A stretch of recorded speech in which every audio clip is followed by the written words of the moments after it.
Veliki pozdrav ekipa i dobrodošli u novu epizodu kod Moleta. Današnja tema je definitivno najozbiljnija tema na mom kanalu od kad on postoji i to je tema o kojoj sam već duže vrijeme htio pričati s vama i tu naravno danas ćemo govoriti, kao što ste mogli čitati iz naslova, o cyberbullyingu. Vidjet ćemo nekakve statistike. Ja ću vam isto ispričati zapravo svoje doživljaje što se tiče samog cyberbullyinga i sa druge strane naravno kome se možete obratiti. Ali prije svega da vidimo zapravo što je ta definicija cyberbullying. A Wikipedia kaže ovako: virtualno zlostavljanje ili cyberbullying je svako namjerno, ponavljano i agresivno ponašanje pojedinca ili skupine ljudi uporabom informatičkih ili telekomunikacijskih sredstava čija je namjera oštećivanje ili zlostavljanje drugih. Znači, ne znam da li može se jednostavnije od ovoga objasniti, vjerujem da ima i mnogo drugih definicija što se tiče cyberbullyinga, ali ono što bih ja htio ovdje naglasiti jest upravo da ovo nije samo zlostavljanje drugih, nego i namjera oštetiti nekoga.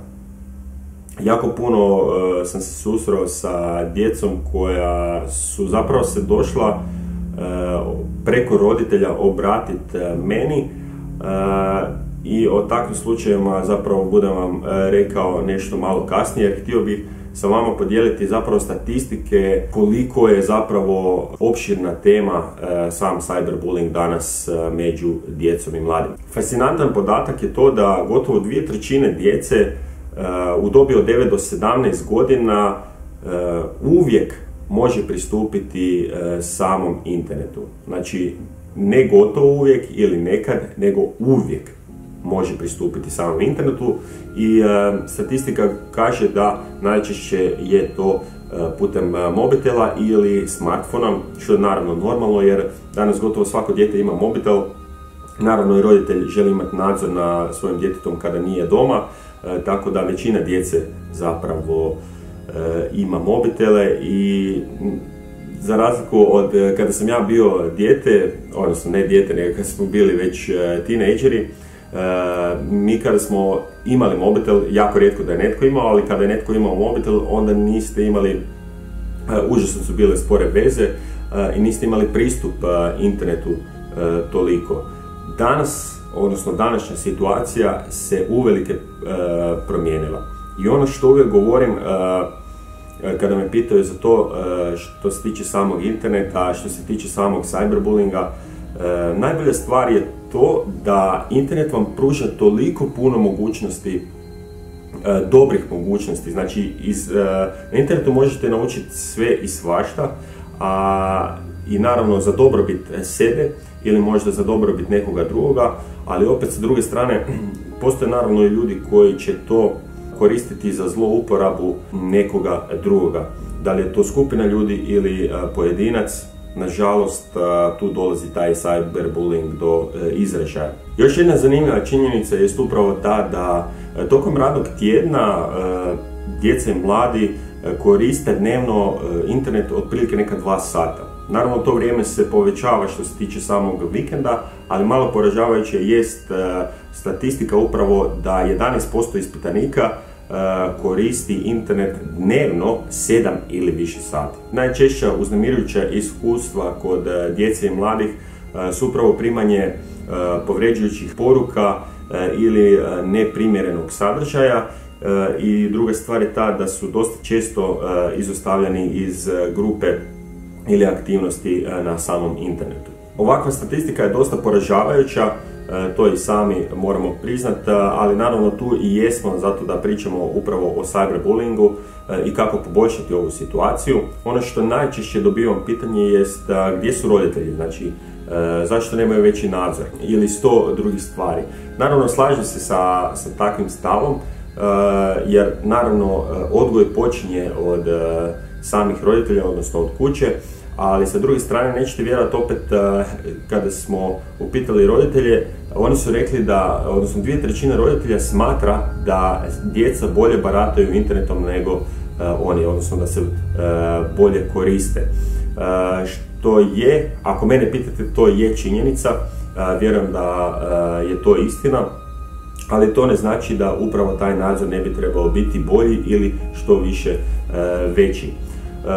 Imao sam par slučajeva i upravo ću vam pričati o tome koja su zapravo moja iskustva u cijeloj ovoj priči. Nedavno sam imao iskustvo sa jednim roditeljem koje mi se obratilo što se tiče samog cyberbullinga nad njegovim djetetom. Situacija je bila ta da to dijete je dobivalo anonimno poruke kroz nekakve aplikacije i pitanje je bilo zapravo tko zapravo šalje te ružne, pogrdne riječi, neprimjeren sadržaj tom djetetu i pitanje je bilo kako doći do te osobe, kako saznati tu osobu. Ono što je bio moj prijedlog je naravno da se prvo ide kod ravnatelja, da se savjetuje sa ravnateljem, jer očigledno da se radilo, dijete je bilo u razredu sa tim djetetom, tako da se to vrlo brzo saznalo, ali opet sa druge strane, ako imate takve napade dosta često, onda definitivno možete otići na policiju, jer tamo će, vjerujem, saznati, nećete vjerovati koliko je lagano saznati kroz IP adresu pošiljatelja, zapravo njegovu lokaciju, ime i prezime.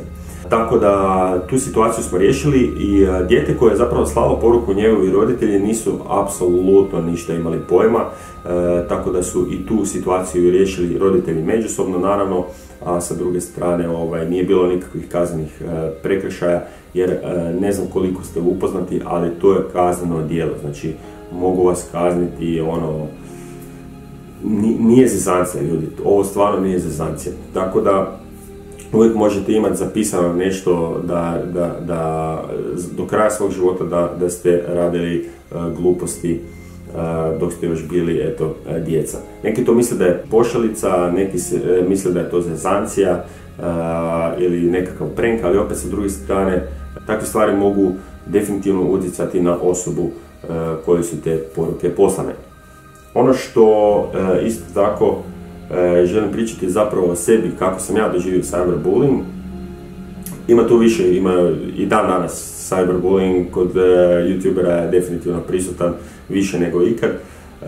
Najzanimljivije je činjenica to da djeca koja su između 7 i 12 godina pišu takve stvari, odnosno takve pogrdne riječi, ne samo pogrdne riječi, nego apsolutno sve i svašta može se naći na internetu, ali kod mene je bio prvenstveno slučaj da u zadnje vrijeme dosta ekipe govori da što ti još uvijek snimaš, ne znam, nazivaju vas svakakvih imenima, što zapravo na neki način nikad nisam imao problema sa tim. Ne znam zašto, možda zbog karaktera kakva osoba jesam, ne dopuštam takvim stvarima da me tište, ali sa druge strane vjerujem da se ljudi koji se nađu u takvoj situaciji koje nisu jake osobe, da to može definitivno naštetiti upravo toj osobi, a da to djeca niti ne znaju, odnosno ne slute šta samo jedna riječ, napisana riječ može značiti za jednu osobu. Naravno ta riječ koja je pogrdna ili uznemiravajuća. To je bar jedna stvar s kojom sam se u zadnje vrijeme snašao, ali sa druge strane znam da od početka svog kanala, kada smo gradili upravo tu zajednicu, community koji je što se tiče tih mobilnih igara, meni je prvenstvena stvar bila da community bude zdrav, odnosno da zajednica bude zdrava. Ja sam znao da će mene djeca pratiti, da će me mladi pratiti, možda i stariji, ali htio sam da bude zdrava zajednica. Ono što je bio problem na samom početku je da se, pošto smo imali jako puno turnira, ekipa je bila sa Balkana, znači bila je i Srbija i Hrvatska, Bosna i Hercegovina na početku. Mislim da onda još nije Makedonija došla, u zadnje vrijeme su tu i Makedonci. Jako puno država i onda naravno tu dolazi do upita nacionalizam i ono što sam ja rekao svojim moderatorima, jest ako dođe do takvih stvari, naravno odmah se ide na ban, jer meni ne trebaju ljudi koji dolaze na stream i psuju jedni druge, a naravno pogotovo kada se radi, mi radimo nešto za zajednicu, radimo nekakav turnir za zajednicu gdje su svi dobrodošli, a sa druge strane onda imamo tu djecu koja se sakriva iza nekih username, nadimaka, ko zna čega, i onda piše jako pogrdne riječi. Tako da meni je iznimno drago da smo baš iz tog slučaja prerasli u zajednicu gdje su apsolutno svi su dobrodošli. I to je ono zapravo čemu se ponosim na svom kanalu. Što se tiče samog cyberbullinga, na streamu uopće niti ne vidim, ali sa druge strane naravno uvijek ćete imati osobu koja dođe, napiše nešto i onda pobjegne, naravno bez obzira na to se uvijek miče sa samog kanala. To su neka dva primjera koja sam htio podijeliti sa vama i naravno što se tiče samog cyberbullinga uvijek se možete prijaviti dolje na platformu Uho koje smo napravili. Imate 4 youtubera kojima se možete, odnosno influencera kojima se možete javiti. Jedan od njih sam naravno i ja u cijeloj toj priči za sada, tako da evo iznimno mi je drago što mogu biti barem dio ovog projekta. Vjerujem da mnogi od vas danas trpe od cyberbullinga. Ako se nemate kome obratiti, ako nemate povjerenja u nekoga ili jednostavno ne možete to izreći na glas, definitivno posjetite našu platformu Projekt Uho, dolje ću staviti link u opisu ovog videa gdje zajedno sa stručnjacima odgovaramo na vaša pitanja anonimno i pokušavamo riješiti upravo onaj problem u kojem se nalazite. Budite mi hrabri, budite pametni i naravno do sljedeće epizode. Zdravo!